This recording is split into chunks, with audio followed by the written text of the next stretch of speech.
Hello, ladies and gentlemen, welcome to episode number 3 of Call of Duty History. Today we're going to be going over Modern Warfare 2, and we're going to be featuring all original clips that I captured over 4 years ago. And it's kind of crazy to think that I still am on YouTube after all of this time, and that's only because I have the best fans in the world showing up, supporting, and watching my videos. It has changed my life, and we're going to be going over that. But I wanted to point out that the clips that I get in this video are absolutely insane. I was at the peak of my gaming athletic ability in Modern Warfare 2, and I hope you guys appreciate all the insane streaks I go on, the multi-kills I get. I was actually even sniping for a little bit in the start of this video, so hopefully you're entertained by that. But Modern Warfare 2, I experienced the lowest low that I have ever hit in my life. I was at the lowest point, and also during Modern Warfare 2 I started to hit the highest point of my life, and it was a crazy time for me. So a few days after Modern Warfare 2 came out, literally like the first week, my mom passed away. If you guys don't know, she battled breast cancer for a few years, and she passed away. And I was a mama's boy. I was an only child, as well as my mom was a single parent. So you know, I really love my mom. I can't describe how much my mom meant to me, and she died a few days after Modern Warfare 2 came out, and I couldn't deal with it. You know, I lost both parents at that point, and I was a wreck. So I resorted to just, I didn't want to be Alex, because Alex's life sucked at that point. I was on food stamps, living in the ghetto, graduated with like a 2.0 grade point average in high school. I didn't have much going on for me, and it wasn't looking too good. So Alex's life, it kind of sucks. So I wanted to be someone different. So I was Whiteboy7thst, and part of the reason why I thought I did so good in Modern Warfare 2 is because I played a lot, and that's how I escaped. And I played a lot of Call of Duty, and it helped me not think of the horrible things that were going on in my life. And so that happened, and I was emotionally wrecked. I went crazy for a little bit. I remember rocking like a mustache with really long hair, and I had a keyboard on my wall for a decoration. I'll show you a clip of how I looked. I was wrecked.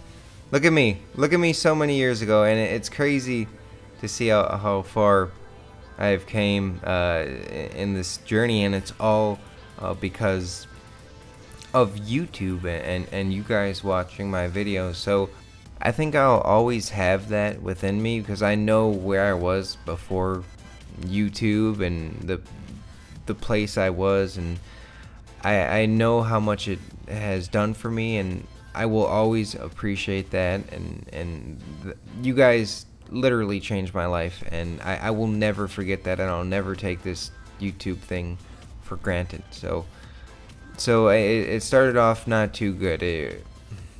I was a wreck. I was in a bad place. So I started Modern Warfare 2 with about 2,000 subscribers, and then I got contacted by a company that I'm still with to this day, Machinima, and it changed my life because they said I could earn money if I posted on their channel, and that was unprecedented at the time. There was no gaming partnerships. There was nothing where you could even post video game. You weren't supposed to post video game content because you could get a copyright strike on your channel. And can I point out that I just no-scoped through a helicopter window twice? I got a hit marker once, and then I got another no-scope. Persistence, kid. Don't give up. Don't give up. That should be an inspirational meme right there. Just that sequence of no scopes. So At the time, like I said, I was broke. I did. I honestly, I don't think I could have got outside of the house and tried to get a job. I, it was bad. I can't describe. You can't describe when you lost everything, and you started off with not too much. You know, I was in a really bad place, and I was broke, and I needed something to pay the bills. And yeah, my mom left me a little bit of money, and I had a little bit of money from like my dad's Social Security, and and he left me a little bit, but it wasn't a lot. I wasn't gonna make it 3 years. If I would have ran out of money I did the math, and I was like, okay, I could probably live off of this for 3 years, and it would be pretty bad being on food stamps, and I didn't want a job at the point. I wasn't interested. Would you guys be interested in going to work where somewhere, and I would have got a job where I wouldn't have liked it. I just got 4 kills with those in one burst right there. That was pretty sweet. That was probably one of the best moments in Modern Warfare 2 right here, and I end it with a little surprise. You'll see this clip. So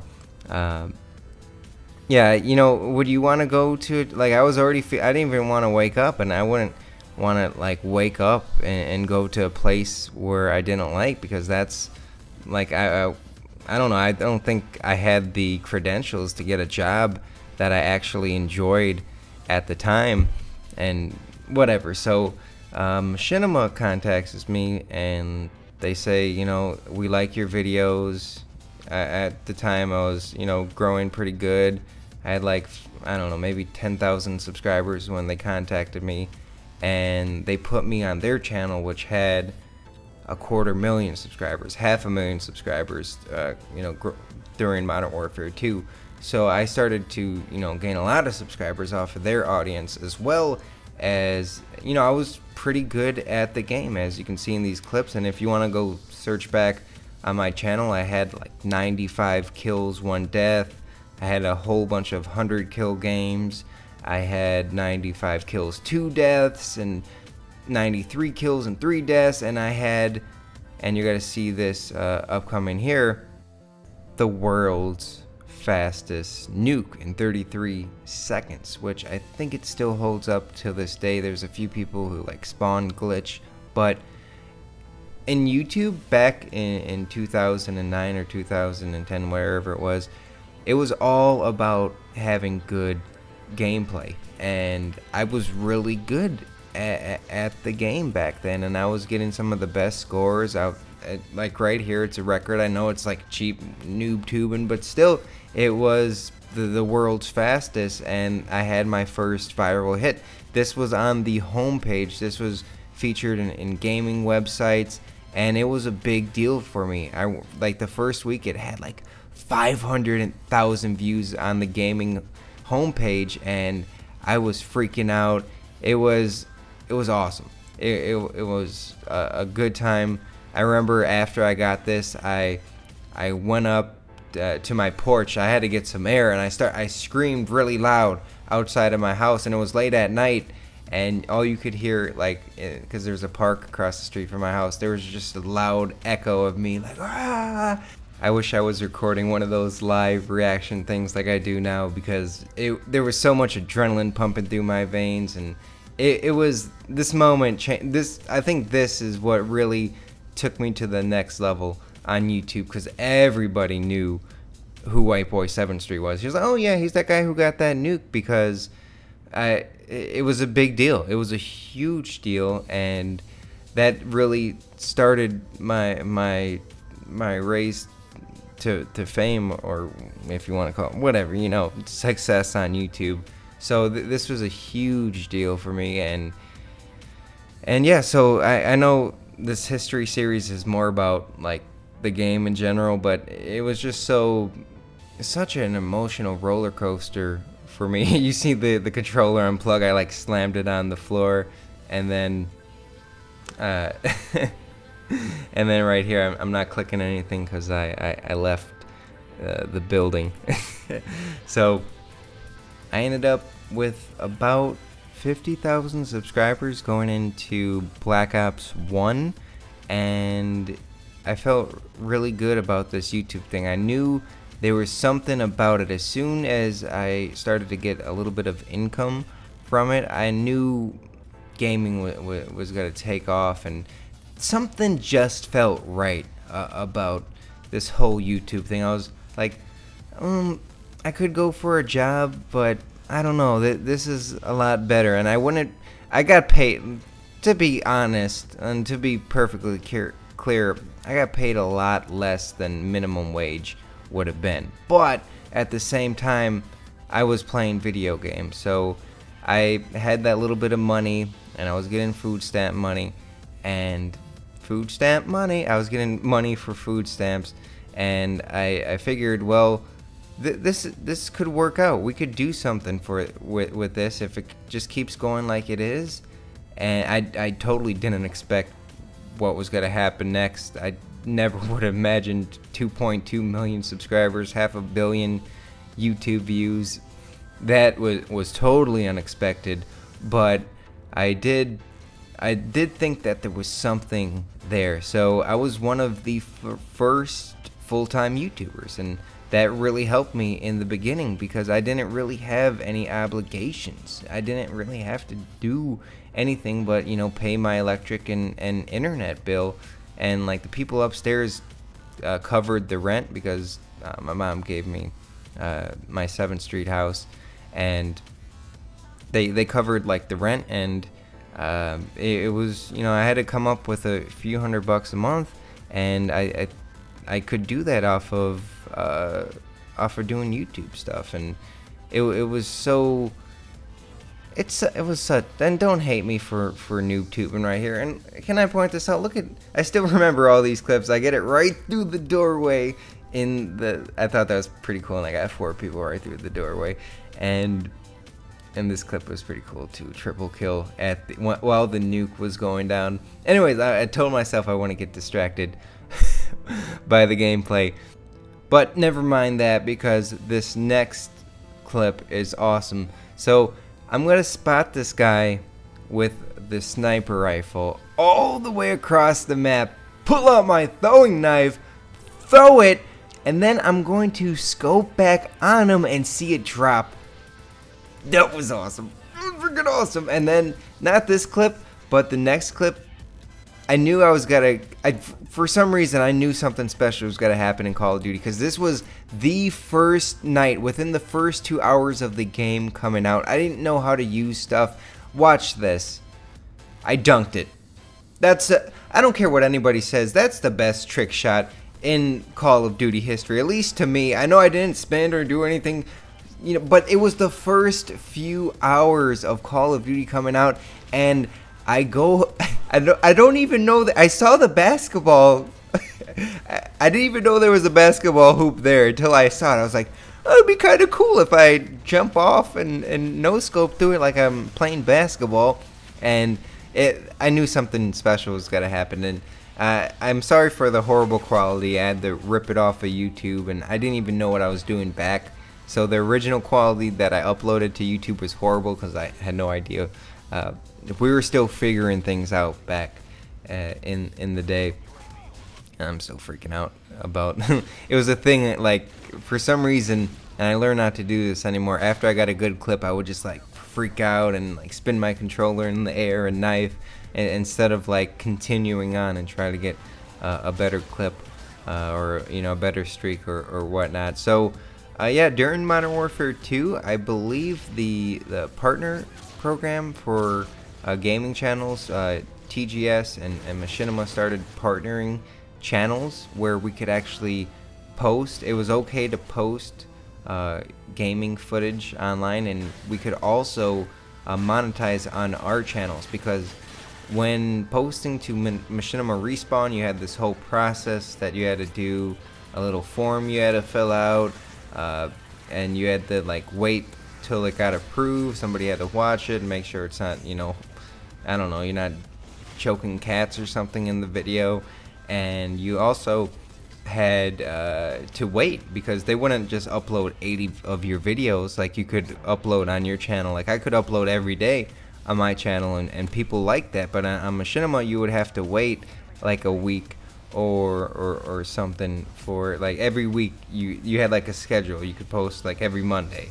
And I should point out this clip right here got on a top 5 countdown. I actually got top 5 back-to-back weeks, which started, and now it's kind of crazy that I have, you know, one of the most popular top 5 series. And I should say I don't do the top 5 plays right now because I feel like most of the clips that you've seen, like, okay, you've seen the, I don't know, spawn camping on this map, or you saw, I don't know, after a few months, here's the no scope again, it's just so epic.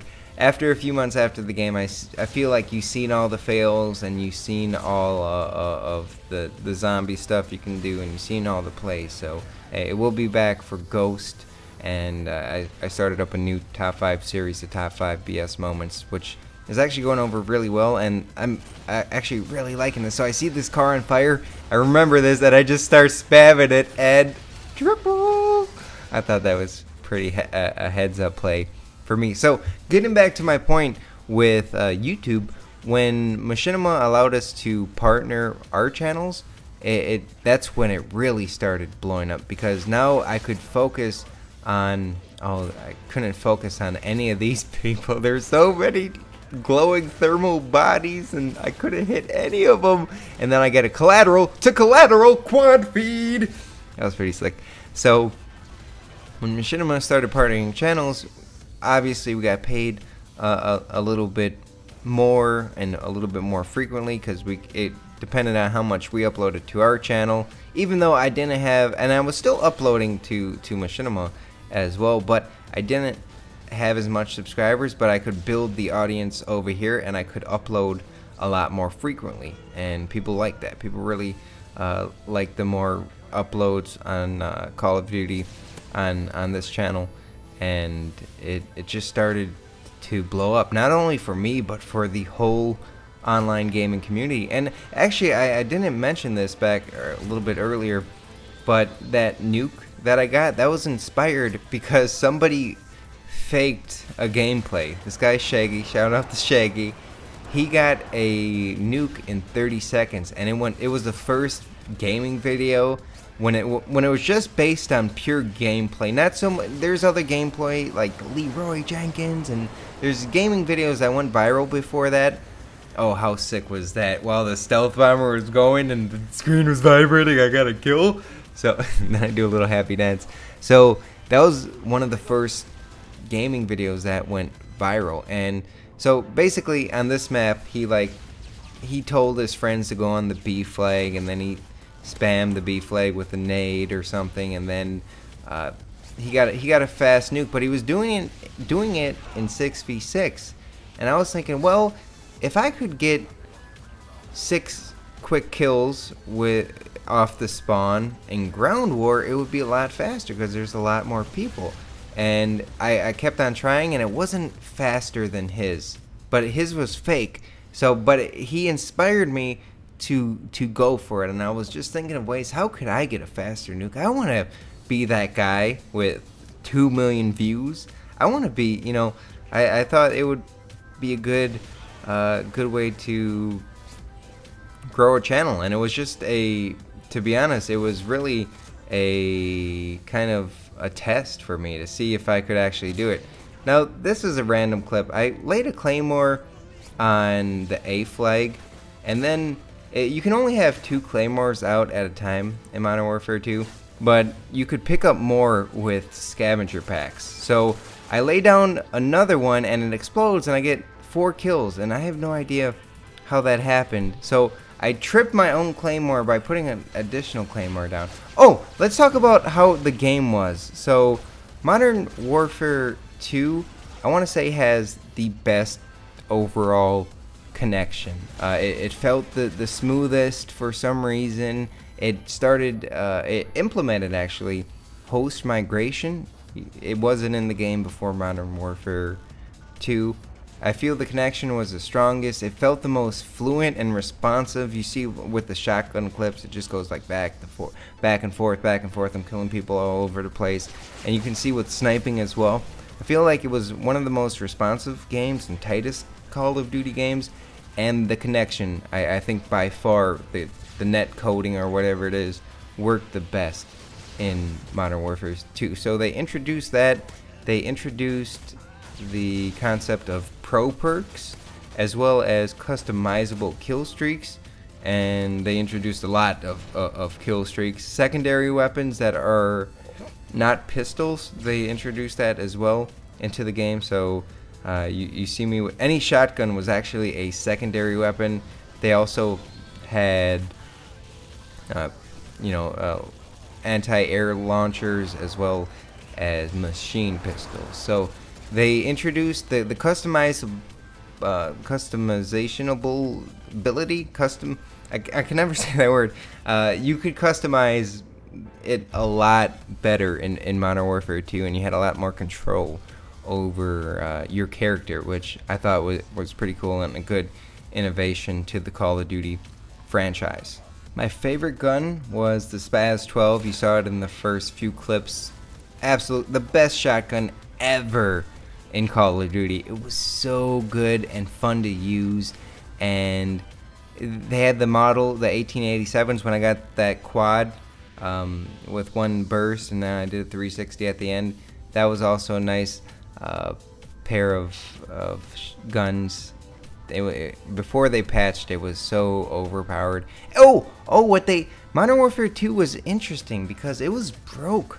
There was a javelin glitch where if you held the grenade and switched to your javelin, which was an anti-air rocket, you would die, or if you would die, the javelin would explode on impact. And they didn't fix that for several months after the game came out, as well as a care package glitch where if you had a care package and you threw it down and then pressed the left, I believe it was some weird button combination, I don't know, it doesn't matter, but you would do some weird button combination and then you would get an additional care package. So basically you could have unlimited care packages if you wanted, as well as one-man army noob tubes. You can see how overpowered the grenade launchers are right here, but they also had a perk, or no, it was a secondary weapon.